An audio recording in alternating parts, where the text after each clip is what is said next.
আজ শনিবার অর্থাৎ আজ আমাদের গ্রামে মা কালীর আগমন। এক সপ্তাহব্যাপী পূজার আনন্দের শেষ দিন। সারা রাত হরিনাম সংকীর্তন ও ভোরে দধিকাদা খেলার পরে কয়েকজনকে নিয়ে বেরিয়ে পড়ি ভোগ বিতরণ করতে গ্রামের সকল বাড়িতে বাড়িতে। বিতরণ করতে গিয়ে দেখি কালী ঠাকুর এখনও কমপ্লিট হয়নি। এইদিকে এরা ভোগ বিতরণ করছে আর আমি পারছি না বলে বসে বসে রাস্তায় লোক যাচ্ছে দেখছি, আর বিতরণ করতে পারছি না, একদম খুব ঘুম পাচ্ছে। তাই মনীষকে বলি আসতে বাকিটা বিতরণ করার জন্য। ঘুম থেকে উঠে এসে দেখি বক্স বাঁধা কমপ্লিট, মেশিনের সাথে ফিট করছে। এদিকে কুঞ্জঘর খুলে কালী পূজার জন্য সাজাচ্ছে। সাজাতে বক্স বাজতে নাচতে লেগে গেছে, তাতেও নেচে হয়নি, আবার বাজনা বার করছে। তারপর বিকাল হতে যাই হাটে, গিয়ে একটু ফল ও সাথে মিষ্টি কিনে নিই পূজার জন্য। সন্ধে এসে দেখি লাইট ফিটিং কমপ্লিট, সেইগুলো ট্রাই করে দেখে নিচ্ছে। ঠাকুরের জায়গাটাও সাজানো কমপ্লিট।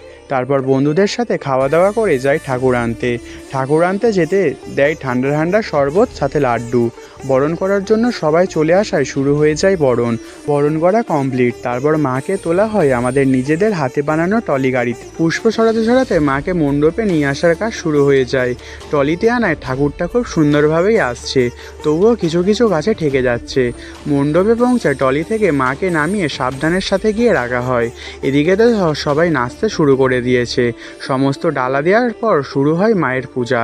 এরা নিচে হাঁপিয়ে পড়েছে, তাই বসে রেস্ট নিচ্ছে। এদিকে ভোর হয়ে যায় কিন্তু নাচ আর থামছে না। এরপর ভোরের দিকে শুরু হয় আরতি।